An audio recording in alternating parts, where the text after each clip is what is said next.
I mean, a lot of those players at the top have been doing just the same thing all season, but it's what they do best. Which is funny to me that there's that many different ways to be dominant at the game. Game number 3 is getting underway right now. And Greensheep, he's done it once before. He's gotten the reverse sweep. This guy's been forcing game 5s all season. Do not count him out of this yet, even up against a player like SjoW. Oh, Nathan, I know what this deck is, and you're going to hate it. I have a feeling it's Mech Shaman.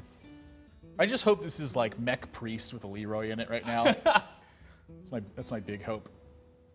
What's the one drop that deals 3 to each person's shadow? Oh, Shadow Bomber. That's Shadow Bomber. I'm going to say Shadow Boxer. It's the other one. Yeah. Shadow Bomber is like one of my favorite cards. And I think this is the deck we were talking about earlier with SjoW. The Warrior God is back, Nathan. This is something you've been asking for all season long. Yeah, it's something I've been asking for all season long versus something that I've been asking to not happen all season long. So it's all come full circle at this point. And SjoW's opening hand is a delight.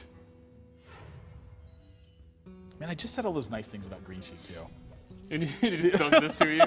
Now, okay, to be fair, a lot of us say this. I've heard other people saying it on streams and shows as well that, Shaman just isn't a class, but there's a reason why this deck is creeping up in popularity lately. It can win a lot of games quickly. I think it's borderline insanity is why it's been creeping up, but again, we saw Skaka go 5 games with it, did pretty well with it. With this, here's the thing, when this deck wins, it wins. Yeah. Now, the thing with it is all it takes is one person to do well with it in one event. One big name. Like we saw Kibler do pretty well with this in some other events and some other players. And once that happens, everybody's like, oh, well, maybe we just had it wrong. Yeah. I mean, Firebat did kill Stan Sifka on turn 3 with this deck. Yeah, that was actually a delight to watch. Yeah, well, this is not going to be a delight to watch. Greensheep has a lot of work to do to get through this Death Lord. Oh, and anybody who's just listening, you heard Nathan correctly. He said turn 3. Yeah, it was double Rock Biter on a unchecked Whirling Zap-O-Matic. Yeah, and Sifka had life taps twice. Yeah.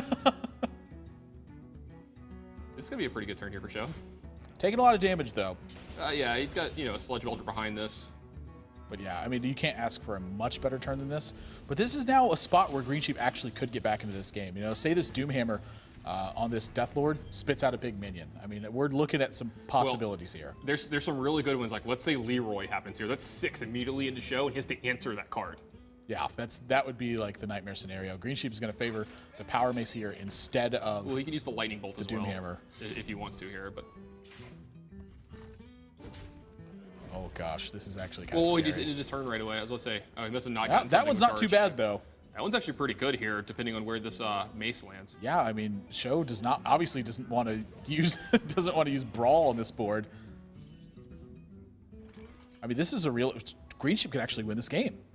Yeah, he could run this Cogmaster in, and then use the weapon to finish off, and then get the Whirling Zap-O-Matic huge here. Yeah, I was going to say, he's going to get through a ton of damage this turn. The other thing, too, is he doesn't necessarily have to use the Cogmaster. He could play the Doomhammer here. I agree with getting the other threat on board.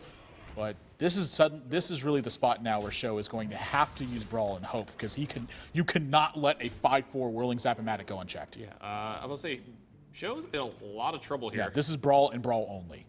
Yeah, I was going to say, because there's a good Brawl for him here. If the Cogmaster is left over, he can even execute if he wants to here. Now, is Brawl going to win? Is SjoW going to win this Brawl here? Oh, no. Oh, no. This was a disaster. He picks up an emergency coolant at least for himself. Okay, so the emergency coolant indeed. He cannot take 10 damage right here. Oh, well, he's about to take 10 damage anyway. Oh, my gosh. Greensheep is looking poised to take this game. He's actually not going to use the Rock Biter, which is a big surprise to me. Yeah.